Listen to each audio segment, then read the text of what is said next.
Hey, what's up guys? Auto Fanatic. So today I'm going to show you guys how to do a quick oil change. I'm actually going to demonstrate this on my NorthStar 230 volt electric pressure washer. So before we get started, I just want to go over a couple of things and show you exactly where the oil is. This is the pump. Okay, of course, this is the most important part. It's the part that usually dies on any pressure washer, whether it's gas or electric, due to lack of maintenance and abuse. Now, this is the pressure washer pump oil that I got. It's made by Cat Pumps. High pressure pump oil. You could buy this on eBay. You could buy this from Northern Tool. There's also a couple other sources like pressurewashersdirect.com as well. You could order this online. So I picked these up. These are about $9 and you get enough to do at least 2 oil changes on the machine. Now, my particular machine is pretty cool. It's got 2 plastic caps. You got the fill cap up top and it has a little vent hole. So if you overfill it, what's gonna happen is it's gonna spit out. How do I know that? My friend bought the red machine, and of course I overfilled it, and he says it was spitting oil all over the shop. So if you look carefully, this particular machine, and a lot of good quality machines, they have a sight glass, okay? So you could kind of see where the oil level is. Now, when you're filling the oil, you want to get it probably like in the middle of the red dot. So you can see there, it dropped a little bit lower. That's probably because it probably consumed some of the oil or whatever's caught inside the pump. Now, below the pump, you have your little drain plug here, and we're just going to use an adjustable wrench and we're going to drain it out. And I'm going to try to see if I can get this under there without making a mess. But before we get started, because we're working with oil on your driveway, we're going to put a piece of cardboard down. We don't want to make a mess. We're going to get some towels as well, get some gloves on, and we're going to get started in a couple of minutes. All right, guys, we're back. So I got the pressure washer on an old piece of cardboard that I use when I spray some parts, just because we don't want to make a mess. But we're also going to take it a step further. I'm going to take a pig mat. If you guys don't know what this is, if you guys work in a shop or do oil changes, these are super absorbent mats specifically for like oil and kind of spills and stuff like that.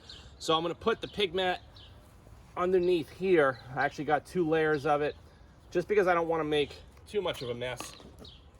And first step, we're just gonna undo the fill spout right there. We're gonna put that to the side. Now also, whenever you do this, always check the O-rings, because if the O-rings are damaged or torn or overly compressed, you're gonna wanna change the O-rings as well. So we're gonna just go down on the bottom, and it's very simple. You just take the turn of the wrench, and once you get it somewhat loose, you're going to snake your little container in there. I'm just using a plastic 16-ounce mixing cup that I use. I get these from the Auto Body Supply. This is almost similar to a takeout container for soup. You guys could see all the oil that just poured out of there. So my drain plug went in there. It's not a big deal. I'm just going to fish it out. So very similar to an oil change in the car, except you're working with a lot less volume and a less greater chance of making a mess all over the driveway. So we're going to just let that drain out like that, and I'm going to show you guys a quick inspection of the oil. Now, what kind of oil is this? It's probably just a mineral-based oil. It doesn't really say anything. It says perform an oil change after the first 50 hours of operation and every 500 hours thereafter. Now, I use my machine every day. I've had it for a number of months. This is now the 2nd oil change. The first oil change on a new pump, I like to do after like 10 hours of use, between 5 or 10 hours of use. And then after that, I'll wait a little bit longer. Okay, so we're just gonna pull that out so you guys can see that's the nasty oil that turned black from all the heat and all the wear and tear. And this is why I recommend a pig mat. Fished out the drain plug. I'm just gonna clean that up quick. Just using a regular blue Scotch shop towel. And it's early in the morning, so I felt like doing this now because I've been using the machine lately and I started looking at the sight glass. I'm like, yeah, you know what? The oil level dropped a little bit. I definitely think it's time to get this done now. So I'm gonna just let that drip a little bit longer. And also make sure your machine is on level ground. I'm actually gonna tilt it a little bit to see if any more oil. Yeah, look at that. Okay, so we got a lot more oil that just came out. So what I'm gonna do, I'm gonna soak that up, put that to the side. I mean, the machine is a little heavy, so I'm gonna try to see if I could do this with one hand.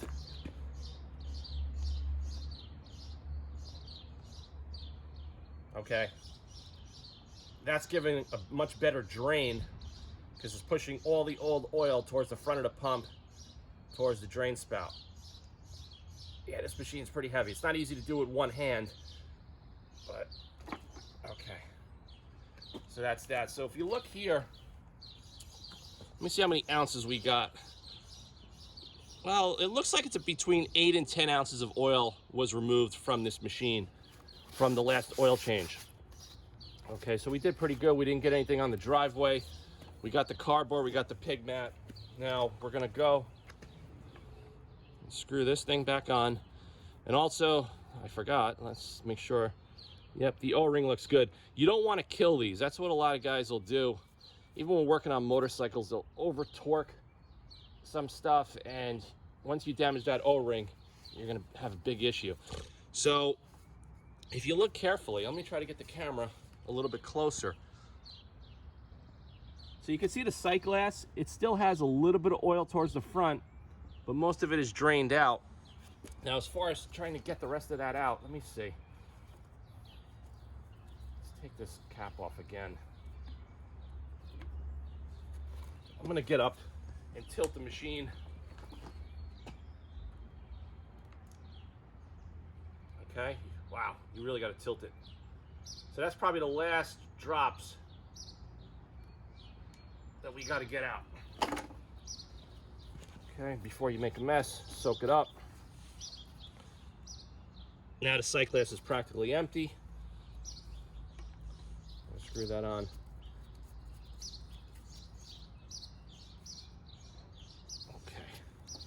Clean this up. But if you get any oil on anything, just use you use mineral spirits. You can use a APC, whatever, just to clean up. But number one thing is make sure you dispose of this in an empty recyclable container. Crack this open.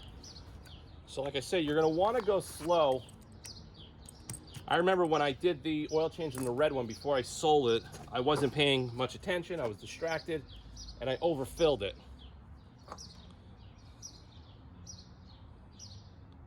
So the stuff is green as it comes out. You're just going to want to fill it.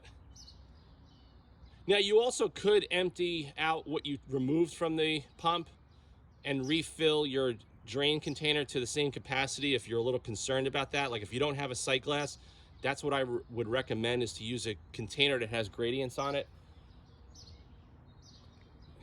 So we're not even close yet. Oh, there we go. Bingo. So another little step, I just take the old oil and I put it back into the empty container, and this is good for dropping off at recycling. You can bring it to any Pep Boys, AutoZone, Napa, or even a local automotive repair shop that does oil recycling. So I definitely don't recommend throwing this in the trash or pouring it on your lawn. Definitely not a good idea to do that. So that's it. I'm just going to clean up, and that's pretty much it. So this was pretty painless, very simple, takes a couple of minutes, and it's going to prolong the investment of your equipment. I highly recommend you do this, you know, definitely every couple of months or a few times a year. And like I said, if you guys use the machines during the winter, definitely winterizing the pump is definitely something else that I'll probably show you guys on the channel soon, in a couple of months. And that's pretty much it. So just tighten up your fill spout. And you can do this by hand. You don't need the tool. You can snug it up just like that, and we're pretty much good to go. So thanks again. Hope you guys like this video. Please subscribe for more content. If you guys have any questions about changing the oil, contact the manufacturer of your machine or look it up, the owner's manual online. Some machines, they're not very user-friendly. A lot of times they say the pump is sealed for life. I don't really like that. I mean, I've done this on the Kranzler. I've done it on the NorthStars. I've done it on a lot of my gas machines over the years. It's definitely worth changing the oil in the pump. So hope you guys like this video. Stay tuned for more content, and I'll see you guys soon.